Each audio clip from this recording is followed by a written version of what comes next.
Obviously, have a big mistake on their second goal, and from there, kind of, I thought lost a little bit of confidence. Still got to the end of the game in a position where there's a minute left, and you have to kind of grind out and maybe at that moment accept a point, but don't get the job done and are punished. Again, watch the film and analyzed it with the group. Tried to make some points where we can improve on and make it right in Chicago. So a tough test now to go on a midweek game. Obviously, we're a little bit thin, but at the same time now, I've said it several times, the only guys that are going to get us out are the ones that are here, the ones that are healthy, and it starts tomorrow night. Thanks, Jim. Joe Tanzi. Hey, Jim, how are you? Hi, Joe. First of all, are there any updates on the injury front? Yeah, Alejandro was back training today, which was good. Not quite ready to make the trip with us, but he's been a real voice in the locker room, what's been a really tough time. Andre's back on the field as well, not quite ready to rejoin the group, but also another guy that is trying to help the group as best he can. Two of our leaders and our captains. It's always a little bit more challenging when you're not on the trips and on the field fully yet. But those guys are getting closer. Mikel Ure will still be out as he rehabs. Hopefully it's another week or two. He'll be back with the group. Other than that, Ty's back is in kind of going through some spasms that happened before the game in Montreal, like I said, and he pushed through it and played to his credit. Doesn't feel good right now. We'll probably meet with him right now to see if he's able to make the trip. So doesn't get any easier for us. You guys know who's here, who's not, how hard it can be. But again, we have to find a way to grind out some results here this week. So then with potentially one healthy striker in Chris, how do you go about managing the game and getting something out of it, knowing that the attacking firepower has been decimated? Not easy, but you also lean on a guy like Daniel Gazdag that you get back right from the Euros. Contributed at the end of last game and will be fully ready to go now with us in Chicago. So we'll put a group on the field that I still think can give teams some problems with our attacking. We've found ways even in this really tough stretch to score enough goals. That hasn't been our problem. I still go back to the way we concede is just far too easy. Even again, 2 goals on the road should be able to get you something out of the game, but we let ourselves down. Jose Nunez. Hi, Jim. Would love to hear from you in terms of, this busy schedule, Chicago tomorrow, Saturday, back home against New York. It doesn't get any easier. And you start thinking about, again, the pieces that are going to be coming and going. It doesn't seem like Venezuela is stopping anytime soon with how well they're playing. And I'm sure an Olympic roster that's going to release next week with maybe 2 names that you're all too used to. How do you start incorporating some of these other faces to step into the midfield and not just throw them into the deep end, right? And having them fend for themselves against these guys? Yeah, well, look, first, happy for Jose. He's played excellent for Venezuela. They're in a great run of form, as confident as any team. And again, they'll play a strong Canada team as well. So that'll be a great matchup to watch. Rooting interest on both sides for me. But, look, again, Jose's done a good job. We will have to find a way to, integrate guys. You guys have heard me talk about this. With homegrowns, you want to put them into a group that is confident, is stable, and is all here and present. We don't have that luxury, so it becomes harder. I would love for Andrew Rick to have made his debut with Jose Martinez here, with Julian flying up top, setting the line, with Danny Gazdag here protecting and scoring goals from the 10 spot, with the back line really confident and playing at their best. But that's not a luxury we have right now. So we have to find a way, to plug and play guys, to try to get minutes from guys that maybe haven't played a ton. But yeah, we're certainly thin. We've known that this was going to be a tough stretch of the year, and as you mentioned, you'll probably lose a great player in Jack McGlynn and Nathan Harriel, two guys that have contributed a ton this year. So it gets no easier. But this game waits for no one. You can't feel sorry for yourself. You have to find a way. And as the leader, I've taken the responsibility and the blame for our tough run here. But we also have to recognize we have to be the ones to get ourselves out of it. Thank you, Jim. Safe travels. Thanks. Tom Bogert. Thanks for taking the time, Jim. Nice to speak with you. Up top.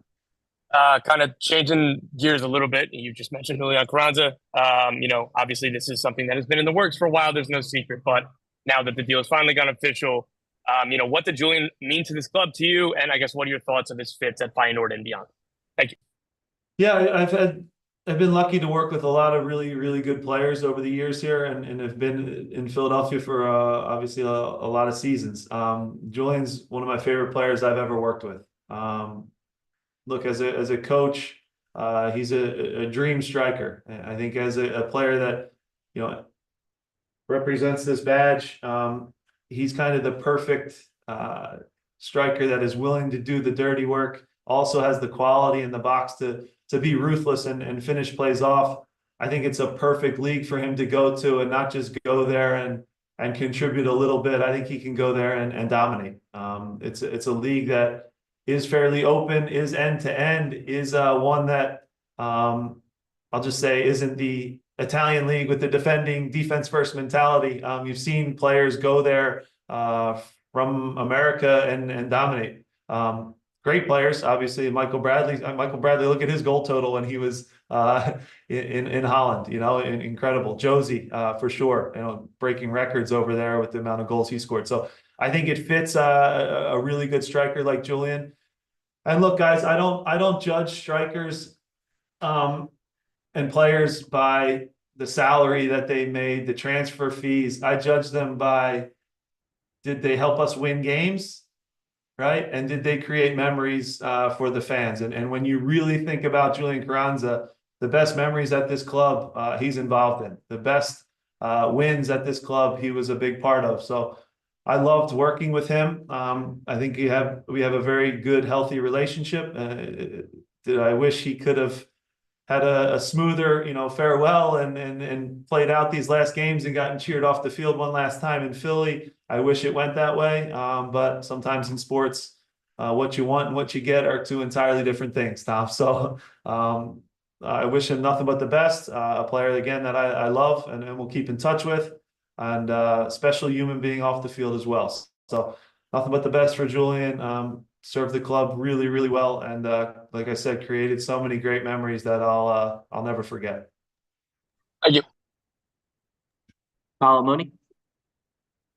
Hi, Jim. You said after the Montreal game that the guys were close to breaking out of this slump. What are you seeing as a coach to make you feel this way? And then, while no slumps are easy to go through, what positives have you taken out, if any? Thank you.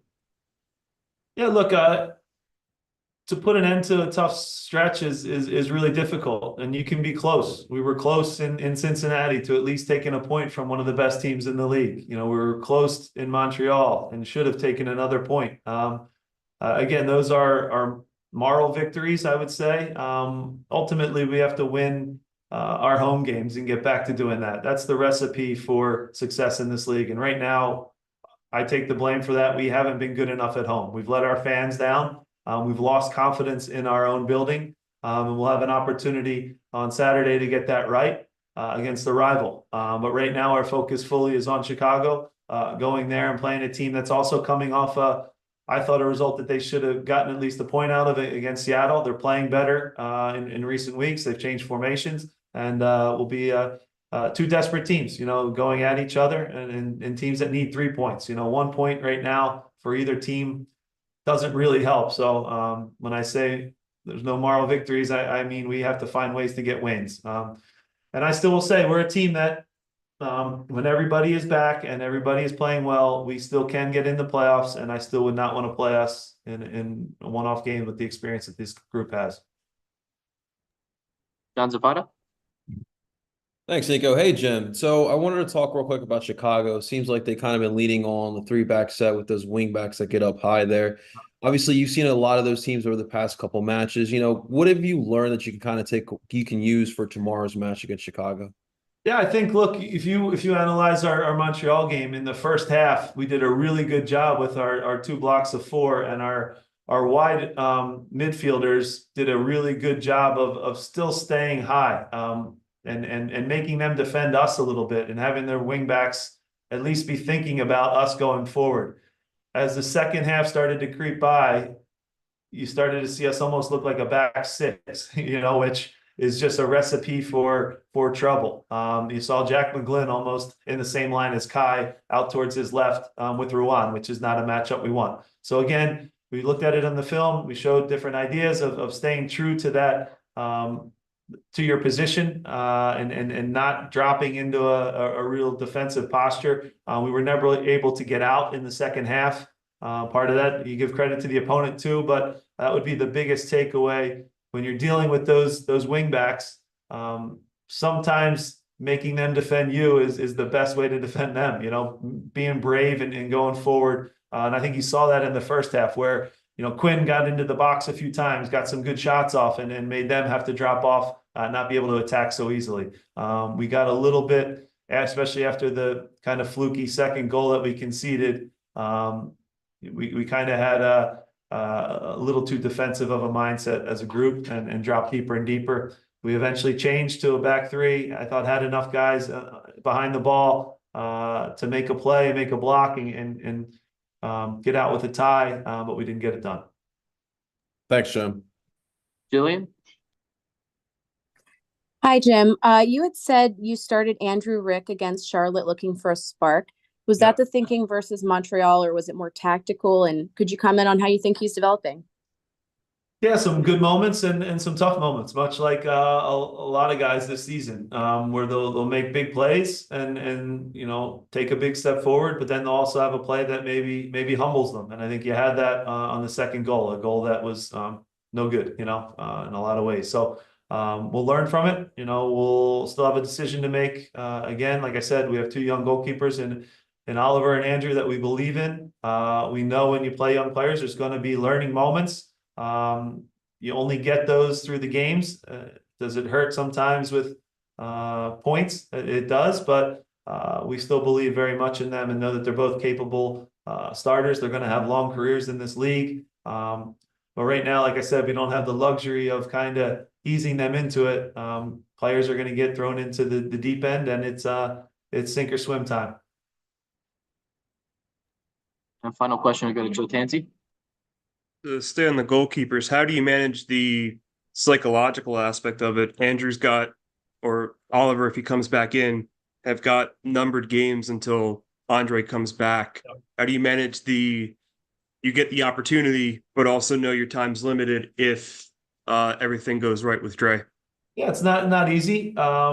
You want to try to instill confidence, but there still can be mistakes, and that happens. That's part of the game. I always say how you respond from mistakes is what determines how good of a professional you are, how good of a professional career you're going to have. So you've seen it many times in pro sports, and even at our club where guys step in and rise to the occasion and do great. Sometimes guys shrink and you don't see or hear much from them again. So that's the reality and the harshness of our sport. These guys are top professionals, though. They work their tails off in training. Phil Wedden does a great job with them, and he'll have them ready to go. We'll make a decision and try and get a result against Chicago. All right. Thanks, Jim.